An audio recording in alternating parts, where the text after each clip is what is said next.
Bonsoir à tous et bienvenue sur ITV dans l'actualité de ce jeudi. Les assauts de l'armée contre le MFDC en Casamance. La RADDHO alerte sur les conséquences humanitaires. L'Organisation de défense des droits de l'homme s'inquiète ainsi pour les populations du Nord Sindian et sur les chances d'arriver à une paix définitive dans le sud du pays.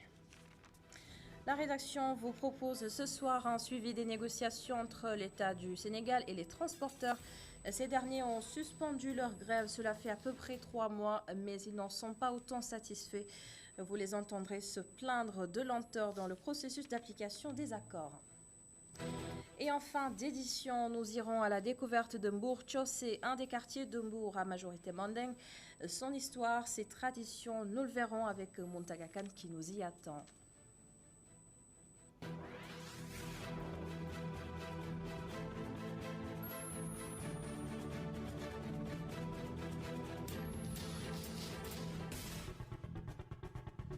Alors, au cœur de l'actualité au Sénégal, les opérations de sécurisation de l'armée en Casamance avec la lourde artillerie déployée, la RADDHO craint des conséquences humanitaires.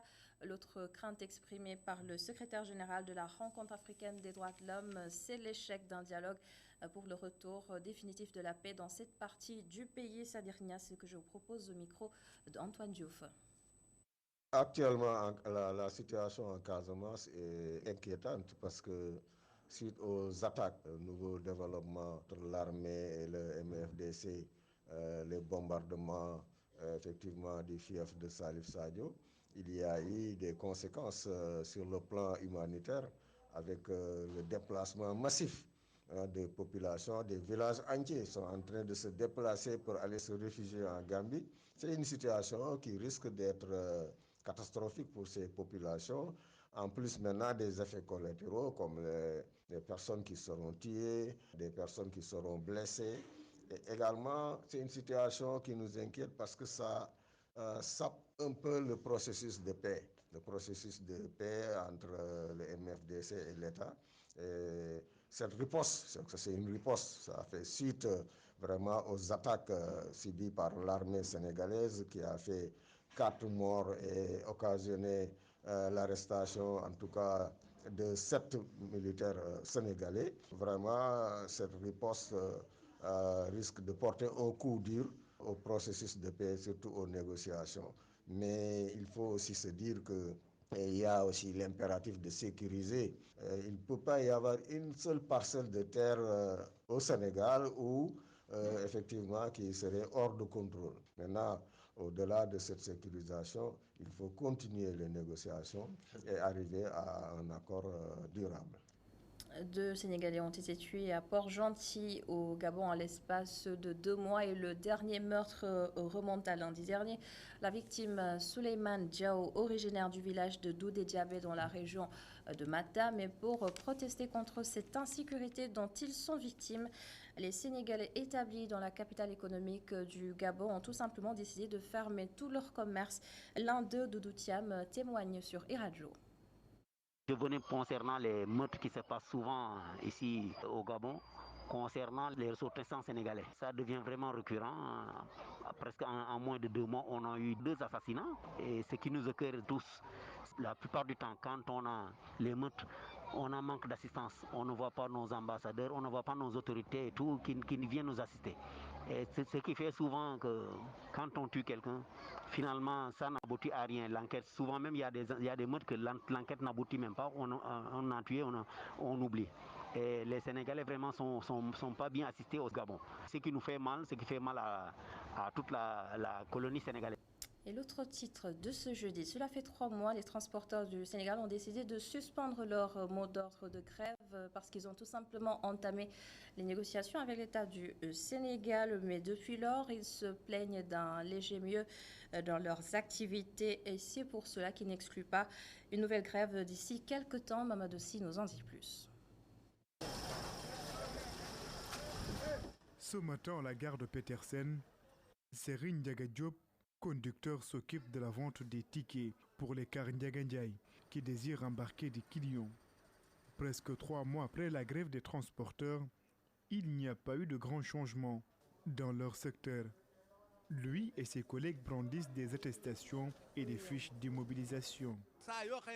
Rien n'a changé. Les hommes de tenue sont presque tout le temps sur les routes. Il arrive même que les clients ne puissent même pas avoir de voiture parce que les chauffeurs ne veulent plus prendre les risques de se faire arrêter. Même au service des mines, rien n'a changé. Ce que les autorités avaient dit aux hommes de tenue, ils ne l'ont pas fait. On les avait interdit de faire des contrôles dans certains endroits. Cette attestation que vous voyez, le chauffeur a été arrêté à Pompier, hors itinéraire.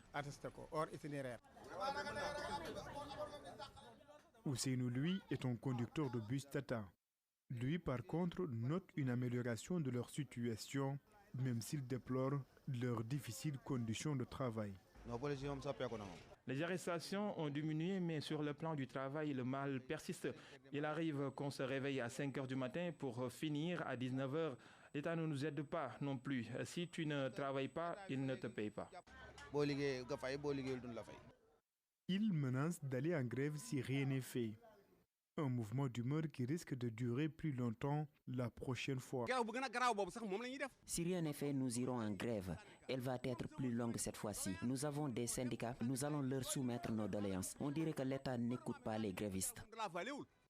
Il appartient aux autorités de veiller à l'application effective des engagements pris avec les transporteurs, souligne Serigne Ndiaga Diop.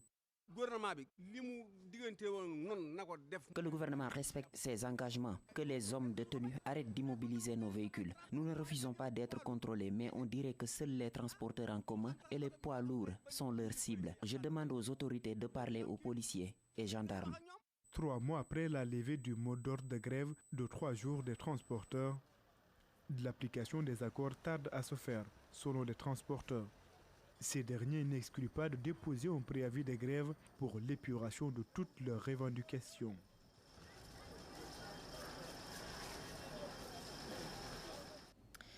Les travailleurs sociaux ont aussi fait entendre leur voix à l'occasion de la journée internationale qui leur est consacrée.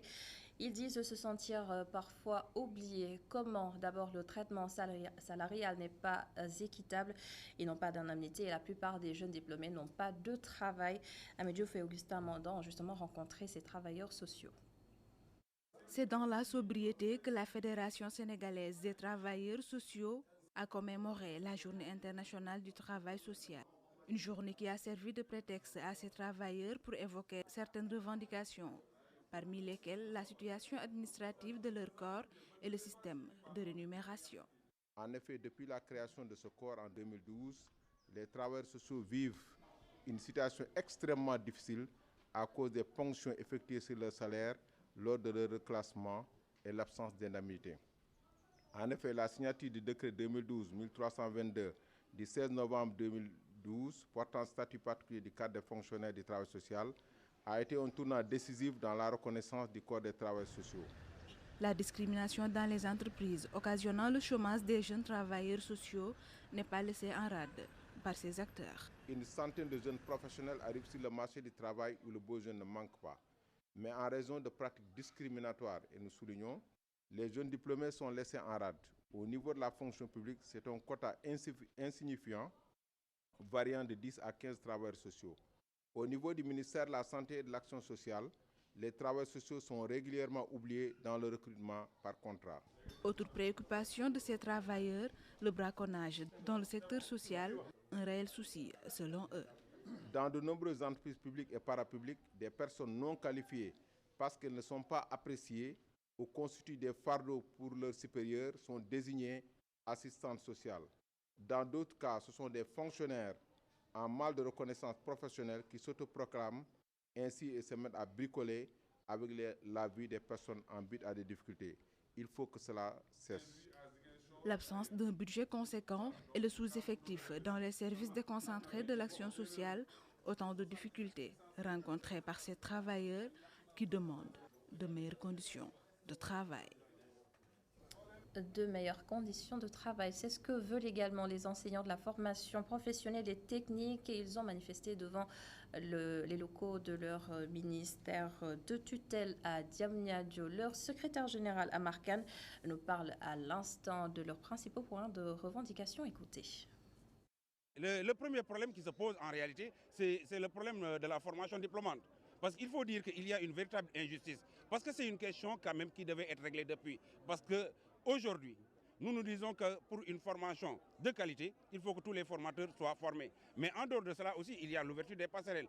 C'est-à-dire que les passerelles permettent d'avoir de meilleurs éléments.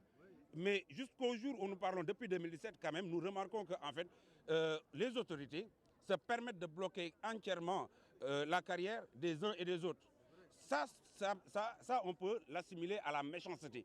Parce que nous disons simplement appliquer les textes. Les textes disent que tout fonctionnaire a le droit à l'avancement. Aujourd'hui, nous voyons qu'il y a l'absence de volonté de nos autorités de faire avancer les choses. Et c'est la raison pour laquelle nous avons dit nous n'allons plus rester seulement les bras croisés, mais nous allons aujourd'hui engager une lutte sans fin. Lors même des négociations, il semble inexistant, comme si son secteur n'avait aucun problème. Et ça, nous l'avons dénoncé, c'est-à-dire ce mutisme observé.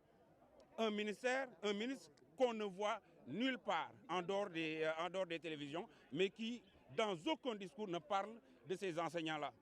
Comme si nous n'existions pas. Et aujourd'hui, si on regarde la foule qui est derrière nous, ça démontre carrément que les gens sont en colère. Parce qu'ils sont venus de toutes les régions.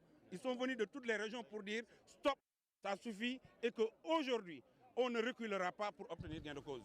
Et dans un autre secteur, les médias, le CNRA a remis un nouveau cahier de charges aux radios communautaires dans le cadre de la prise en charge de leurs préoccupations. Ces médias revendiquent une marge de publicité pour survivre et dénoncent en même temps les avantages accordés à des hommes qui ne sont pas forcément issus du milieu des médias. Mamadou Dian et Moussa Fall nous en parlent. Le Conseil national de régulation de l'audiovisuel soumet un nouveau cahier de charges à l'Union des radios communautaires. L'URAC est en conclave pour partager le contenu avec les experts. Les acteurs exigent une marge de publicité. On peut dire à la radio communautaire, comme ça se fait dans beaucoup de pays africains aujourd'hui, attention, vous pouvez faire de la publicité, mais à hauteur de tant de pourcents. Et donc, ça aussi, ça renvoie au modèle économique qu'on doit donner à la radio communautaire. Et jusqu'à présent, ce modèle économique n'a pas été défini ni par les radios communautaires, ni par l'État qui est en charge, justement, d'aider ce secteur à aller de l'avant.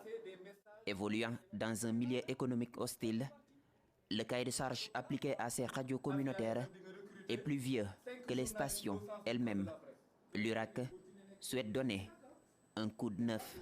Nous voulons donner une très bonne image à la radio communautaire du Sénégal, une radio au service du développement économique, social et culturel. C'est ça notre objectif ultime.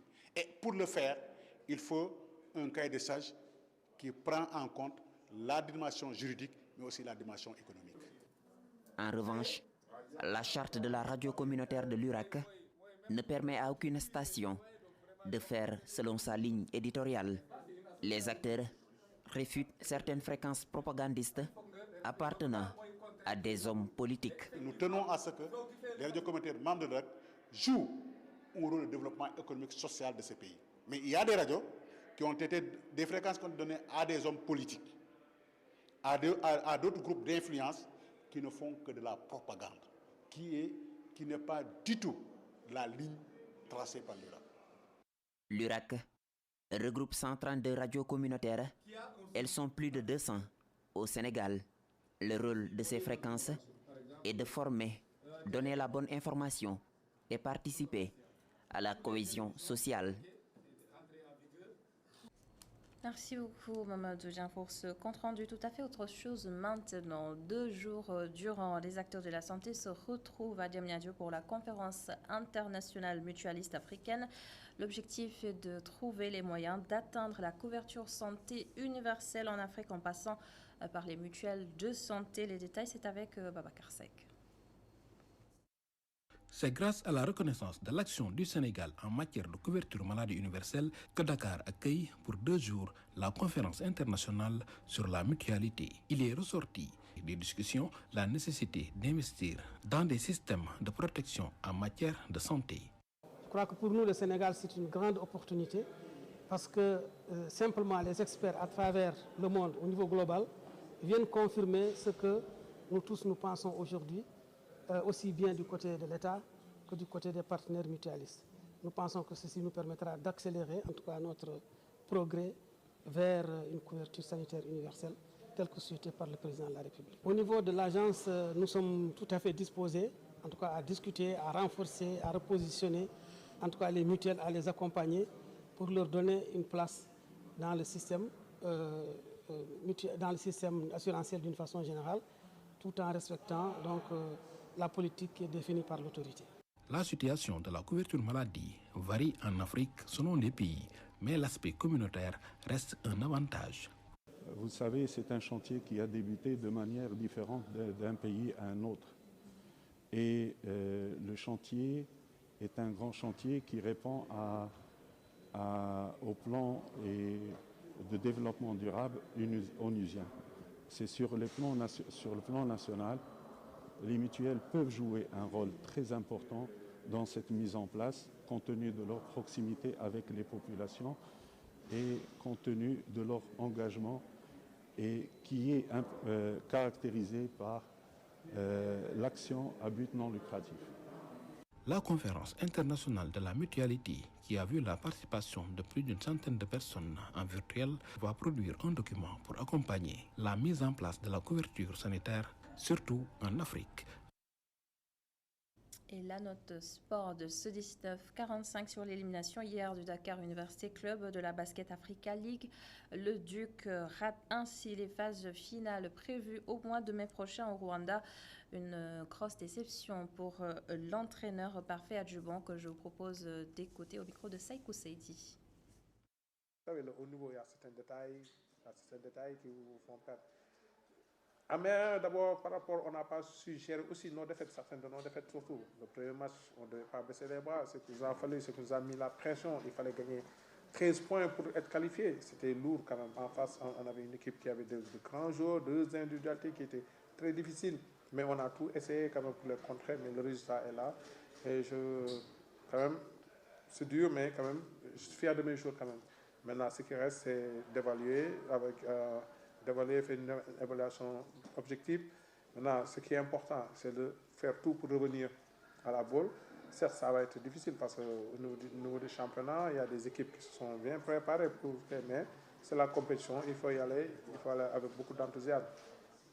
Vous savez, ces gens mais surtout, ce que j'ai mal, c'est par rapport au beau public quand même. L'effort que les gens ont fait, les autorités universitaires nous ont soutenus, toutes les conditions étaient quand même réunies. Surtout le beau public quand même, qu'ils n'ont pas lâché. C'est dur quoi, c'est de l'émotion quand même. Très sensible en le regardant, ils vous félicitent à la fin. C'est normal, hein, c'est normal quand même. Je rends vraiment hommage à ce beau public, surtout à mes collègues quand même qui m'ont beaucoup soutenu. Vous dire que quand même, c'est ça ce qui fait notre fierté, je dis. Moi, je suis fier de l'école sénégalaise quand même, de l'école africaine quand même. C'est de l'expertise africaine. On en a.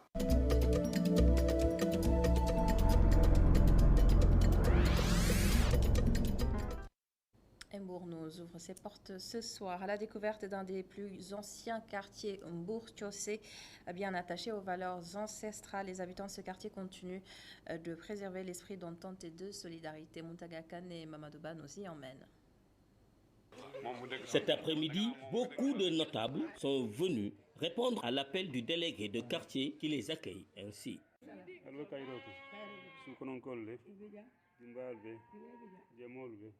Tchossé Est, l'un des 5 quartiers habités majoritairement par les Mandingues et qui fait partie des premiers de Mbour, a toujours joué de grands rôles dans la marche de la commune.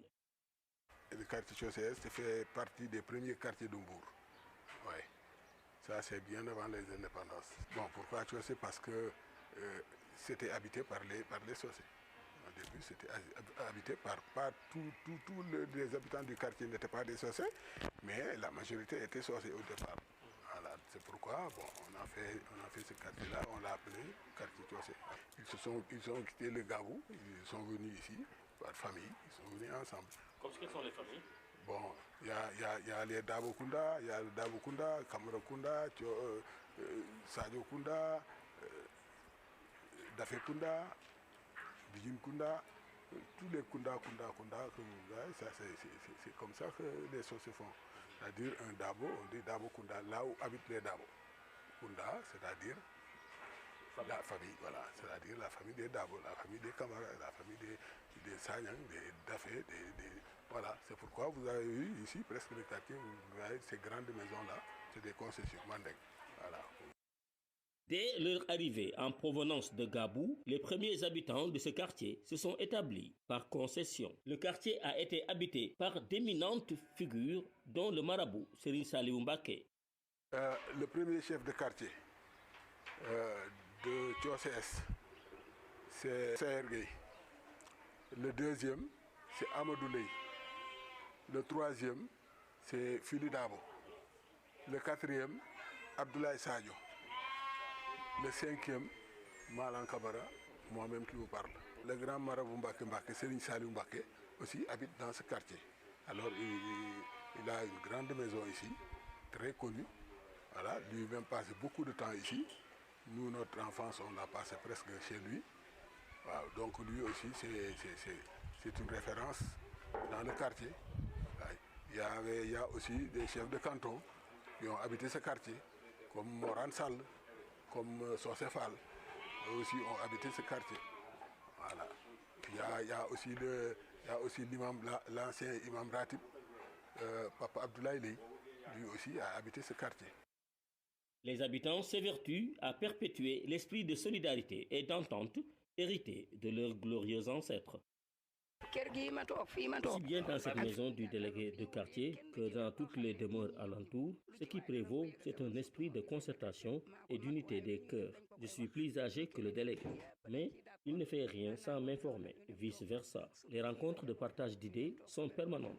Nous travaillons aussi à raconter aux jeunes générations les hauts faits de nos aïeux. Je suis né en 1942. J'étais enfant quand le lotissement du quartier a démarré. En ce moment, toutes les familles n'en faisaient qu'une seule. Sur le plan sportif, le quartier regorge de grandes équipes, parmi lesquelles figure l'AS Mbour Petite Côte. Tchotchos Est, c'est le quartier qui est mieux loti, qui est bien sportivement. Parce que c'est là où on trouve les anciennes équipes, comme l'ASC Khandalou, comme l'ASC Moussante qui est venu après, comme l'ASC Manko qui est sorti de Khandalou, comme l'ASC Diapo qui est sorti de Khandalou, comme Gounaïtei qui est sorti de Manko. Il y a le Mbour Petite Côte qui est aussi de Tchossé, l'ASC qui est maintenant une équipe de Mbour. ASC Mbour Petite Côte, c'est une équipe du pays, voilà, internationale. Je pense qu'ils ont même fait des compétitions internationales. Le quartier Tchossé Est, qui abrite la place de prière officielle, allie, avec une symbiose digne de nos glorieux ancêtres, la vivifiante culture mandingue qui fait vibrer la ville chaque hivernage à la ferveur musulmane.